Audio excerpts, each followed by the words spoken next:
Cette réunion des régions de l'Alliance automobile est une occasion, pour le comité des régions de porter la voix de toutes ces régions qui emploient, énormément de personnes dans toute l'Europe dans cette industrie et bien, demander à la Commission européenne de tenir compte des spécificités territoriales et des besoins spécifiques, de chaque territoire avec leur, diversité socio-économique notamment,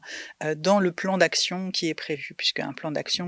c'est une très bonne chose, ça nous permet d'avoir de la visibilité, mais il faut qu'il soit assez souple pour s'adapter aux réalités territoriales. Notre préoccupation au comité des régions, c'est beaucoup, le sujet de la transition juste, que les personnes, qui, travaillent dans le secteur de l'automobile, ne se voient pas privées de leur emploi parce que, cette industrie serait déplacée. Donc il y a besoin de travailler sur énormément de choses, sur la formation, sur les transports, sur, ce qui concerne finalement, la vie des habitantes et des habitants de l'Union européenne partout où ils sont. Donc nous portons au comité des régions, ce message de la transition juste et puis le deuxième message aussi que nous portons, mais que j'ai entendu aussi beaucoup lors des échanges, ce matin, c'est la question de l'objectif de décarbonation qui doit être,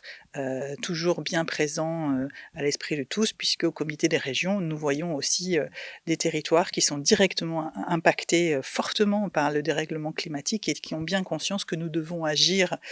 tous ensemble pour la décarbonation. Or, l'industrie automobile, les transports plus globalement sont, très, acteurs dans ces difficultés, climatiques donc nous devons travailler collectivement à cette réussite, qui nous oblige en Europe, comme partout ailleurs.